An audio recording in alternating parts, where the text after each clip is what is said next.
Hi,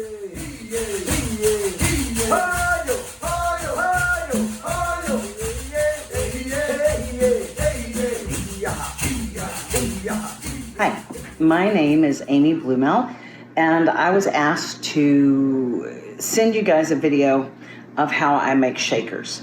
I'm a member of the Chickasaw Nation, and as Southeastern people, we do what's called stomp dance. And our women wear on our legs shakers. We keep the beat. Now, traditionally, these shakers would be turtle shell or even deer toe.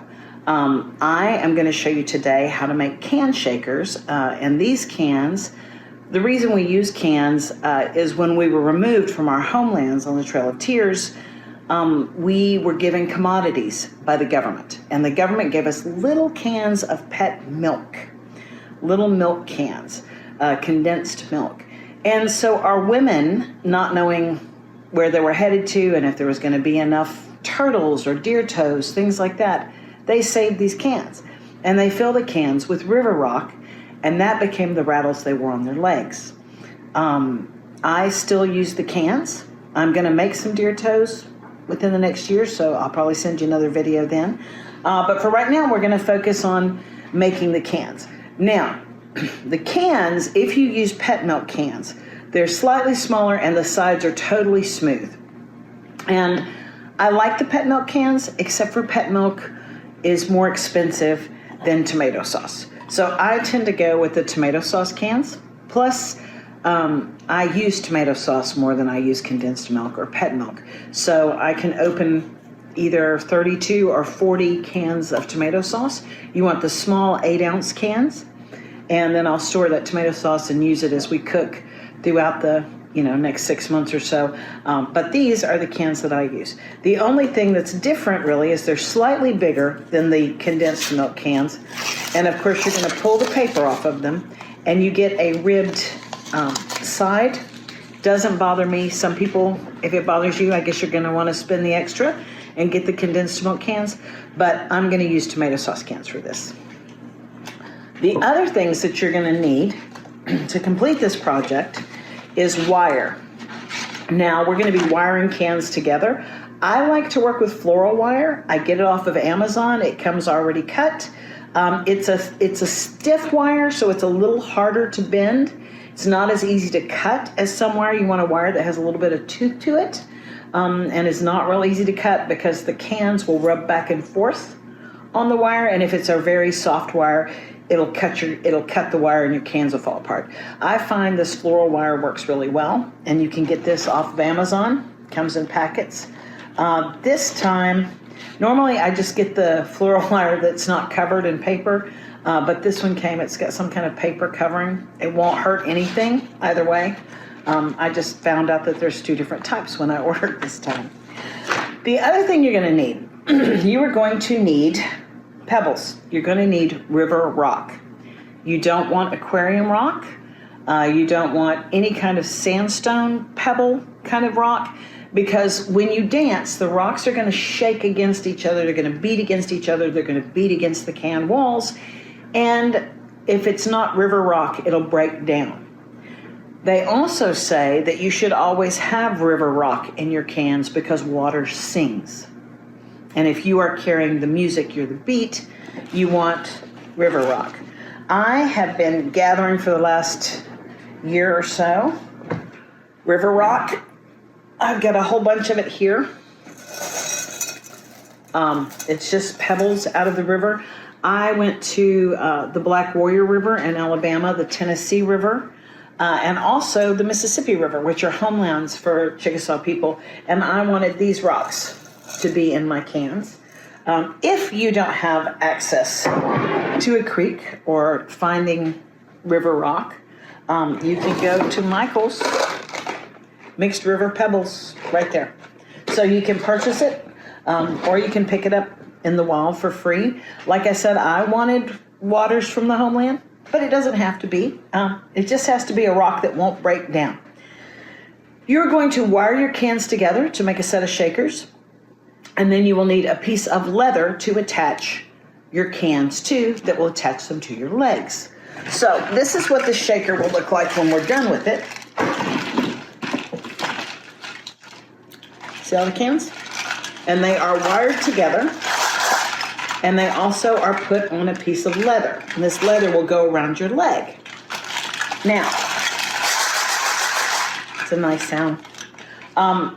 When you're looking at leather, you can go to a leather store, Tandy Leather. You can go anywhere where they're selling leather. You can buy double shoulder. A lot of people use that. It's that real thick leather that they use for like the soles of boots, the soles of shoes. It's kind of hard. I think it's a little hard for my liking, but I know a lot of people who use it. And then you have to put grommets in it and make rivets and the holes for lacing. I was told years ago by one of our elders, a wonderful man named Lee Frazier. He told me, he's like, don't bother going to the leather store and buying leather that's expensive and you have to put grommets in it. He's like, just go to Goodwill. Goodwill, Salvation Army, any thrift store, secondhand store, and buy work boots. He told me to buy work boots. These are some that I purchased recently. These are rubber, and it doesn't matter because we're going to cut this off. And we're going to already have all of the holes for lacing. And we're just going to attach the cans to this, and we're going to be pretty much done if we use this one. I have this boot. I have these boots. Another leather boot already laced up, and they work really, really well. You're just going to cut those off, free them from the sole, and they'll be what you attach your cans to. If you don't want to use those or you don't have those, but you know somebody that has an old pair of cowboy boots, you can cut the tops off of cowboy boots. And you're going to cut the tops off, and then we're going to cut them down the side, and we'll put rivets in it. And I'm going to do that and show you how to do that as well. So you've got some different options. These are just, it's scrap leather. And personally, I like reusing things. I think it's important not to just get new all the time. So if I can reuse a boot, leather, anything that I have laying around the house, I try to go that route versus buying new. So you'll get to see, we'll put some rivets in that and we'll use that as well. I think that's about it for right now. I'm going to get started. My husband's going to mark the cans and he's going to drill them with a drill, so it'll go pretty quick. And then we'll fill them with rocks and show you how to make your set of cans. Hang on, I'll be right back. Now, of course, how we do it may not be the only way to do it. If you guys come up with something that you think works better or smarter, or you meet other people who say, that's totally wrong, do it this way, there's no right or wrong. I use 4 cans, the cans going up and down, because that's the length of my calf. If you were extremely tall, you might need to add an extra can. If you're really short or making a set for a child, you also lower the number of cans that you need. So you might need 1 or 2 or 3. So you just judge that all by visual and on personal need. Okay, talking about the cans. Before we go too much further, let's talk about how to open the cans. I open the cans with the push can opener. I make 1 large and 1 small hole. You want to keep the top intact as much as you can, and you don't want to use the can opener that's going to go around and remove the top. So you want to keep these openings pretty small. The other thing is, the first set of cans I made, I didn't have my husband drill them and mark them out, all that kind of stuff. What I did was I filled the cans with water and I froze them. And then once the cans were frozen, they were secure, they were sturdy, so that when I started using a nail and hammer to make my holes in the cans didn't collapse. Of course, the only thing is you need a towel and some kind of glove to work with, because your hands will get really cold. But you can fill these with water if you don't have a drill, freeze them, and then just use a hammer and nails and tap, tap, tap, tap, tap, tap, tap, tap to put your holes in it. You will need your holes to connect the cans to each other, and you also do holes like this. If you see, these have holes that run up and down each can. I've done them that way. I've had cans without holes in them. And then this set we're just doing random holes around the cans. I've seen some of the smooth-sided pet milk cans where people have done designs like turtles or suns or just different patterns on each can. You can get as creative as you want. I've always been told you include the small holes all over the cans to allow the sound out better, that they sound better. I don't know if that's necessarily true. It's just something we do, and I kind of leave that up to taste. If you want straight lines, put straight lines. If you're going to be more abstract like me, you can just kind of put them randomly. My husband did all of these with a drill.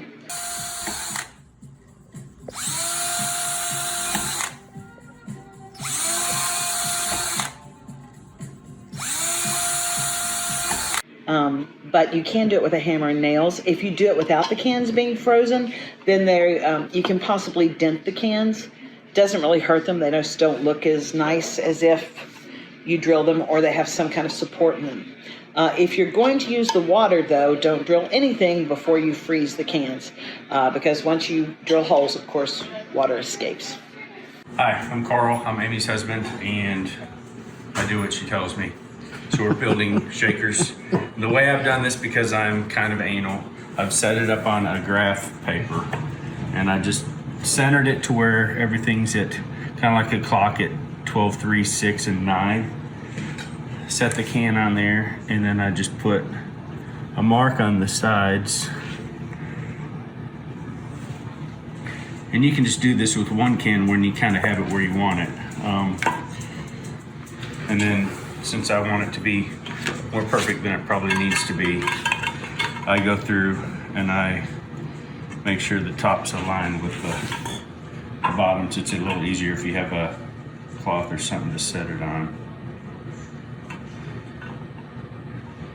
When you do this, since there's rows of cans, the top can and the bottom can only need holes on one end. So I'll kind of show you what I'm talking about. So what I've done is I've gone through and arced the can all the way around.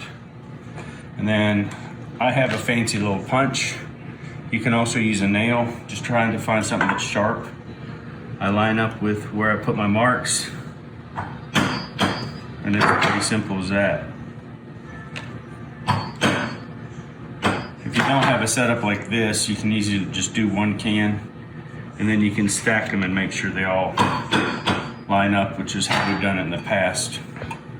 But I'm hoping this will make it to where there's a few less needs to redo. So you do a hole all the way around on the top, and then you need to match it on the side.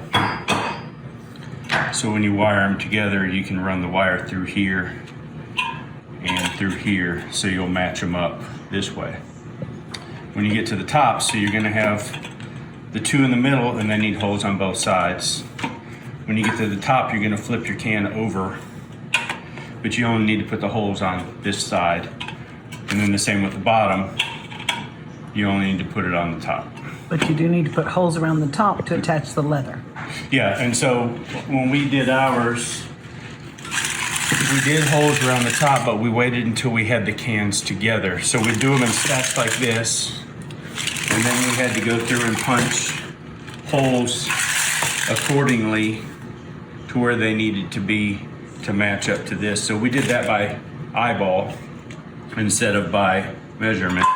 So the measurements are really just to build your stacks of 4 or 5 cans. And then when it came to this, we did eyeballed for these. And then once these were all attached, we eyeballed for the leather. Fantastic. So now we get to the point where we'll talk about filling the cans. Like I told you, I've been collecting river rock from rivers in the homelands, the Tennessee, the Black Warrior, and the Mississippi. You can collect river rocks wherever. And it's kind of tricky to fill them because the rocks are different shapes and you want to keep the holes pretty small, so it takes a little bit of time. Basically what I do, you pull your pebbles up and you just start loading the cans. Sometimes you have to work to get the rocks in.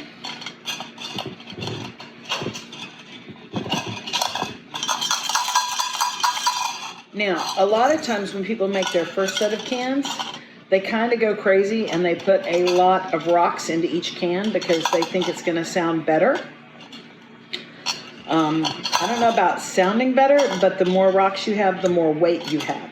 And if you're dancing at a stomp dance and it starts at 8 o'clock at night and you're dancing until sunrise, it's a lot of weight on your legs. So some people measure, like they'll literally measure out the rocks and say they'll put 1 ounce in each can. I just kind of eyeball it, kind of listen to it. Sounds good to me.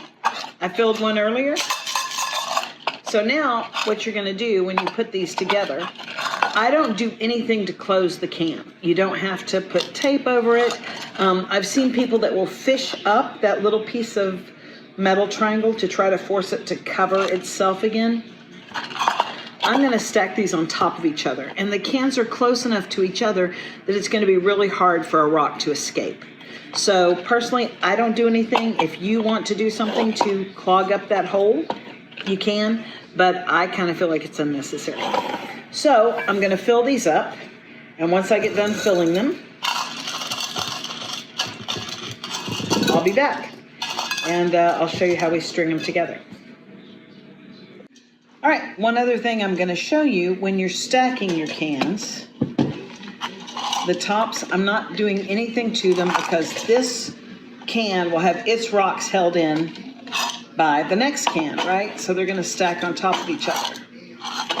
Now, when you get to the top can, you've got to flip this upside down and work on it because you don't want rocks to come flying out the top of your can. You don't open it. So what I'm going to tell you is I have been taking pieces of duct tape for this.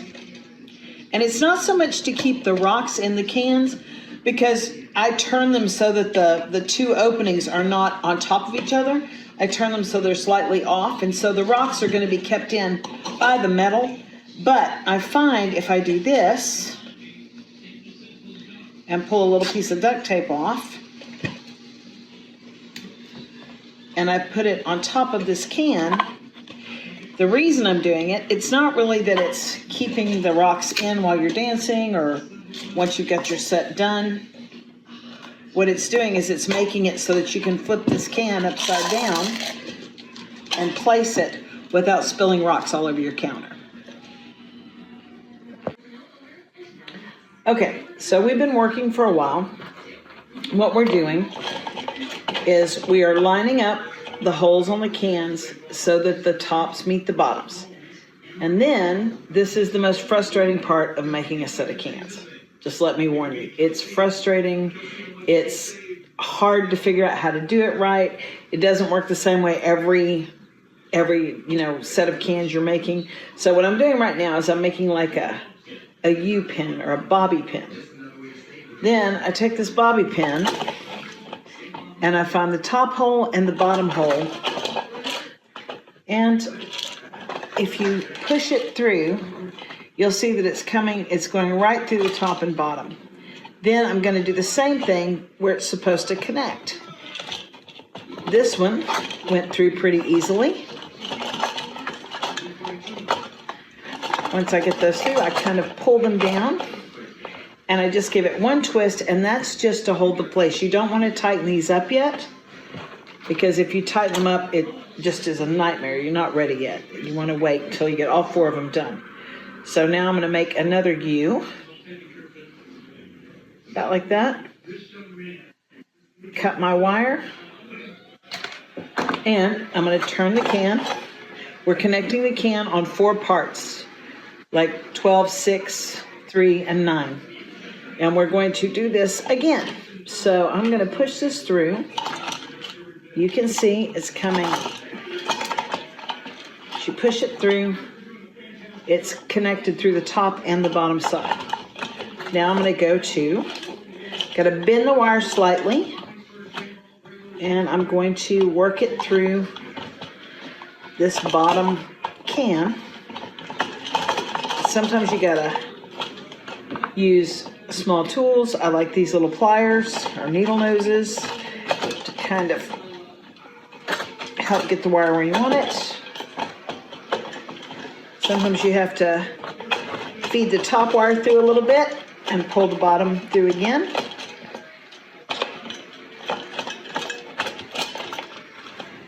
Eventually you get them about even in a single twist. Now, this last one I'm going to do,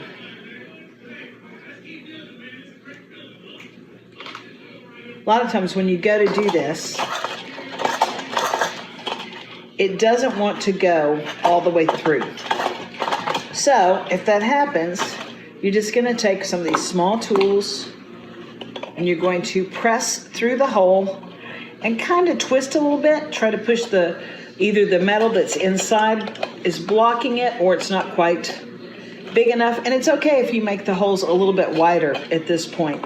You don't want them big enough for the rocks to fall out of, but if you have to, open them just a little bit more to make it work, that's okay. So, told you this was the fun part. Take some patience and some practice, and you'll do one can and it'll go really quick and you'll be like, oh, this is great. And the next one, it takes 30 minutes to get it through the first set of holes. So, and sometimes you have to even bend the wire once it's through the first part to get it to come through the second and make kind of like a fish hook kind of experience. And you may have to widen this hole as well. So I'm going to take this, push it through the wall of the can a little bit, give it a squeeze, go through the top of this can a little bit, give it a squeeze,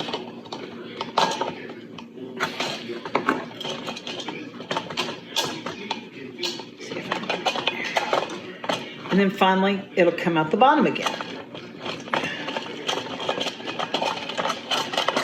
This is all about patience at this point.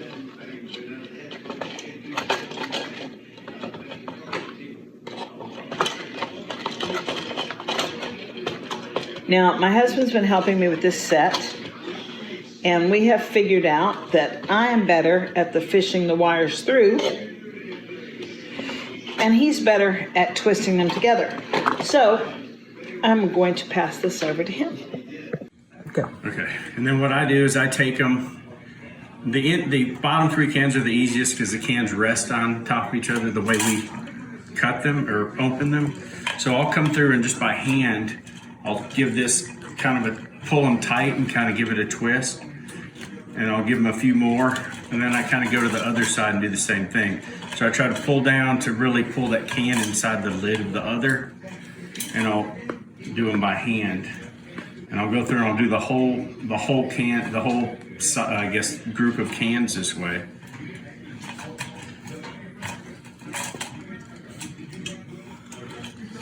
And then once I get them all kind of where they need to be, then I'll take my pliers and give it just a little bit of a tightening twist.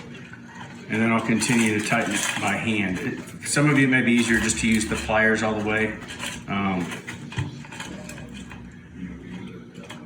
But if you tighten them too tight, it'll cut the wire and then you have to start over. Yeah, you got to be a little careful with that. This is a pretty good gauge wire. It seems to be working really well with this. And then what I'll do is I'll go around, and this is the part it took a little bit of figuring out, but about the length of my fingernail, so maybe a ½ inch, I'll cut it once I've got it twisted pretty good together. I'll expand the top hole a little bit so I can get this in. And then this is the part that it takes some finagling and you got to hold your mouth just right and maybe cuss a little bit. But I'll kind of give this a little bit of a curl. I don't know if you can see how I'm doing this. Yeah.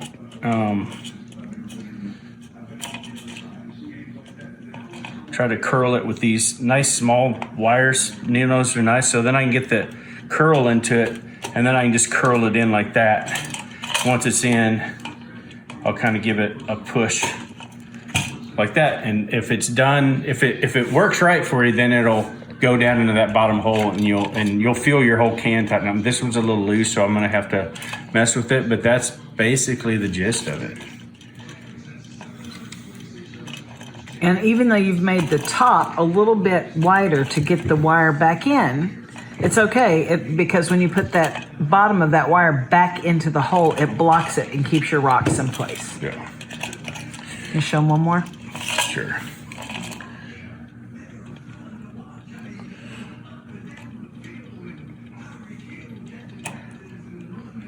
And you want to tuck these back into the can because, you know, you're going to be wearing these on some towels on your legs, and the wires, of course, So that will one go, went in pretty good for me, so. and the wires will go through your towels, you know, and scratch you. So you put the wire back into the can. Okay, so we've got all our cans strung into stacks of 4 because the 4 is the right height for Amy's legs. In this set, she's actually doing 5 rows instead of 4 like she's typically done. I think it's just to make me do extra work. And so what I've done, I've already started this one, but this one I've just kind of set them in place. And so I kind of go through and figure out about where they're going to tie together, and then I just mark them because I do, just so I can see them. And then what I do is I'll go through and I'll put a hole, just like to do them before. I'll do a hole on top and then a hole on the side. It's a little easier if you put a rag under it. And then you have to expand it just a little bit for it to go through.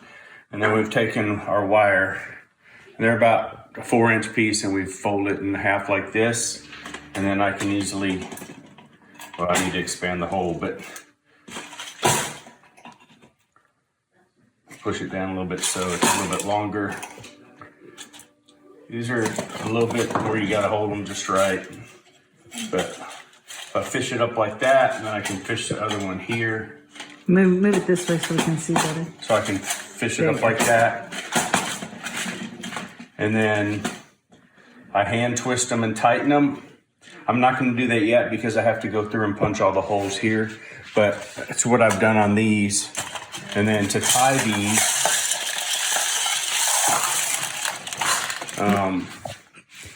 I twisted them just like we did on the sides, and then instead of trying to fish this back in, I put them here like this. So I just did a second hole to where we can tuck the extra wire down in there like that. And you want to maintain a crescent shape. You want to wire these in a crescent shape so it'll go around your calf. All right, so we cut a leather cowboy boot in half, and we're putting grommets in. So what I've done is got a grommet kit.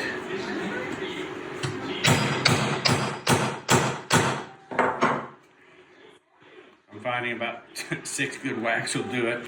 So we did one side, and then we fold over to make sure they're gonna line up. Second side's a little bit harder because you're going through.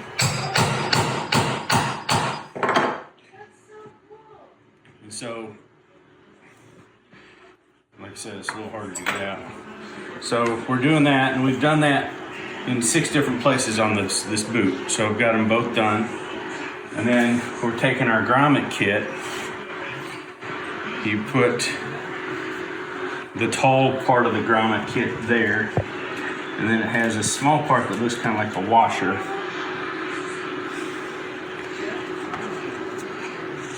You put the tall part on the base, put the washer around the top, and then there's another,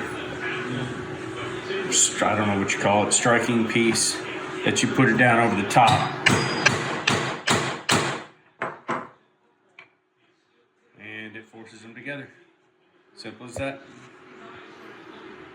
All right, we'll be back when you're done with the whole boot.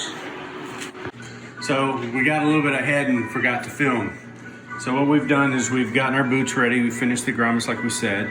And then we held these up so leather was touching every can.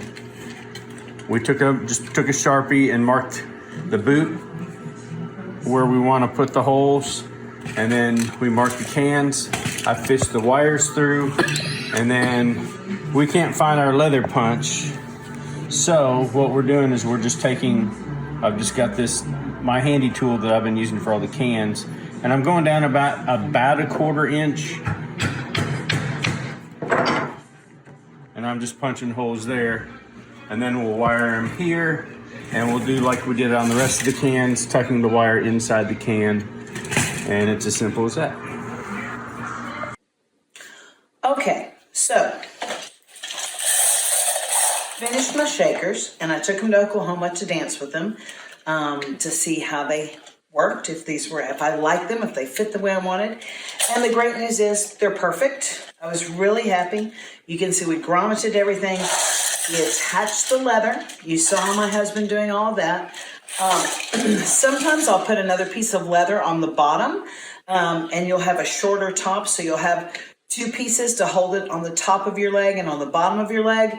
This is such a nice long piece, I don't feel like I need it. I'm going to show you my daughter's cans. Now, we made hers. Once again, old boot tops that I found at a Goodwill or a Salvation Army, something like that. And we didn't have extra leather for the bottom. So when she dances, she laces them to the tops of her calves, and then she takes a long shoelace basically, and she ties the shoelace around the can a couple of times to keep it attached to her ankle. If you don't have a long piece of leather, you'll need something to attach it to the bottom of your ankle, because if not, this will bang against your ankle bone, which can be really uncomfortable. So we have since found these, and we will be attaching these to the bottom of her cans.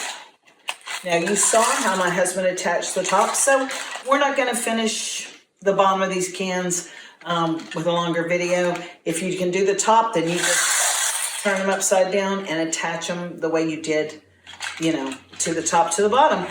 So she's going to get some extra leather on hers.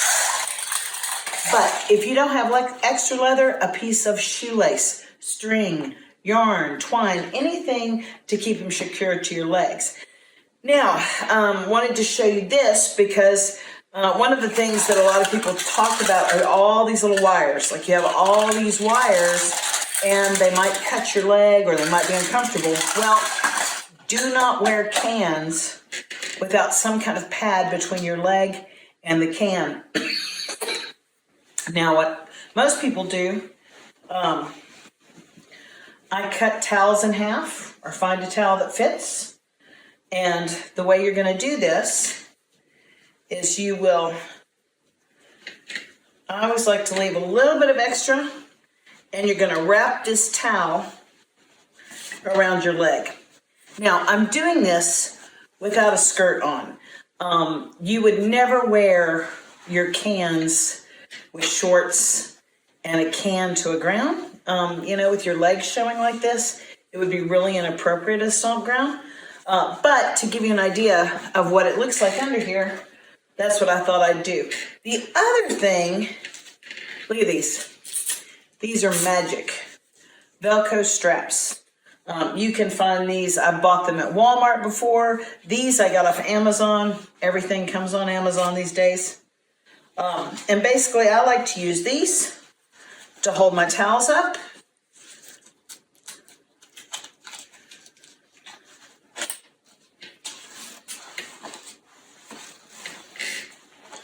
I just pull that around, attach it there, and then my cans are, the towels for the cans are nice and secure. Then you can take the cans, you're going to put them here. Now, when you're wearing cans, you want them to be on the side, not the front, not the back, and not the inside. They go on the outside of your legs. And of course, you'll pull it up like this, and then you'll lace your cans to your legs. But I'm not going to do that. That's a different video, to teach you how to actually shake cans or shake shells. But for now, you get the idea. You don't have to have the Velcro strap. If you can do it by just tucking the towel in and having it stay up, you're welcome to do that too. I hope it helps you make a pair of shakers for yourself. If you come across anybody who has a better way, if you think of a better way, send me your ideas or your thoughts or what you've seen that works better. If someone tells you the way I'm doing it is wrong, that's okay. I'm not the be all end all. I just want to do anything I can to help you get back to the fire. So on that note, I hope you make yourself a set of shakers. Chipis like show.